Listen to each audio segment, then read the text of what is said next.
So hey guys, welcome back to Devan and guys, आज मैं फिर से ये बुक लाया हूँ रॉबर्ट कियोसाकी की how to be financial freedom in all 4 quadrants. तो इस बुक का मैंने आपको काफ़ी सारे पार्ट्स बनाकर हर एक छोटे छोटे सीन्स मैंने आपको इसके बारे में बता रखे हैं। तो अभी मैं आपको जल्दी से छोटे छोटे चीज़ें बता देता हूँ जिससे आपका बेसिक क्लियर हो जाए अगर आप नहीं हो तो ई का मतलब गाइस होता है एम्प्लॉय। ये 4 क्वाड्रेंट होते हैं। ई बी देखो ऐसे शुरू होता है ESBI। ई यानी एम्प्लॉय, यहाँ पर लिखा हुआ है आप देख सकते हैं। ई यानी एम्प्लॉय, एस यानी स्मॉल बिजनेस है फिर खुद से एम्प्लॉयड हो, बी यानी बिजनेस, आई यानी इन्वेस्टर। तो चलिए ये आपको बेसिक क्लियर हो चुका है। अब हम यहाँ पर आएंगे जो हमारा जो जहाँ पर हम कंटिन्यू कर रहे हैं, तो यहाँ पर आता है। तो चलिए यहाँ से शुरू करते हैं। तो या गाइस, पहला हम इसका पार्ट का ये जो पढ़ते हैं headline, different methods of income generation, यानी अलग अलग वे जिससे हम इनकम हमारी जो इनकम है उसको जनरेट कर सकते हैं।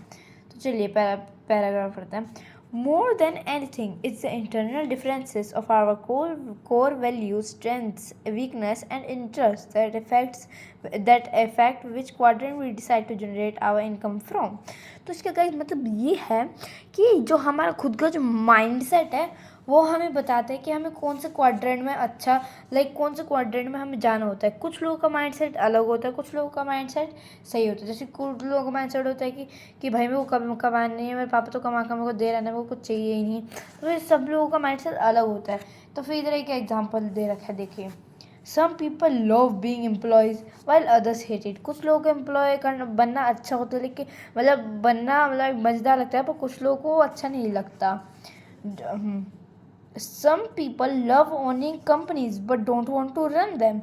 कुछ लोगों को वो कंपनी के ओनर बनना अच्छा लगता है पर उनको रन नहीं करना चाहते, यानी उनको चलाना नहीं चाहते। Some people love investing while others can't get past the risk of losing money.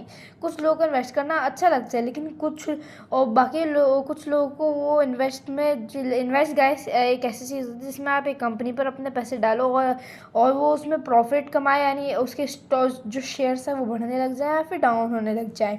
अगर आप डाउन हो गए तो आपके पैसे भी चले गए और आपके इंटरेस्ट भी चले गए। और अगर आपने डाला और उसके शेयर बढ़ने लगे तो फिर आपको पैसे उसका डबल, ट्रिपल, 4 गुना, 5 गुना, 10 गुना भी मिल सकता है आपको। तो उसका फिक्स्ड अमाउंट नहीं होता, कितना भी आपको मिल सकता है। Most of us are a little of each of these characters. Being successful in the 4 quadrants often means redirecting some internal core value. Most of us are a little of each of this character. इसका मतलब ये है कि हम सब लोग इन चारों quadrants के छोटे छोटे पार्ट हैं, यानी इन सब के पार्ट में हम हैं।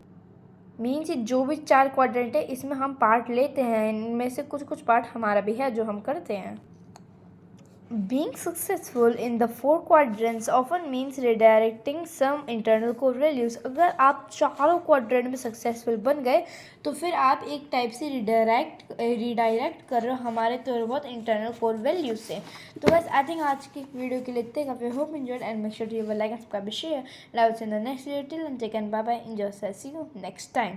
तो अगर गाइस मैं आपको एक और चीज़ बताना चाहता हूँ कि अगर आपको और वीडियोस ऐसी देखनी है इस बुक के बारे में, अगर आपको ये जो कैश फ्लो क्वाड्रेंट बुक काफ़ी अच्छी लगी हो, ये कैश फ्लो क्वाड्रेंट बुक आप ले सकते हैं, काफ़ी अच्छी है ये। स्पेशली बहुत सारे लोगों को अच्छी लगी है। एक टाइप से मेरे पापा ने भी इसको करोड़ों बार पढ़ा है।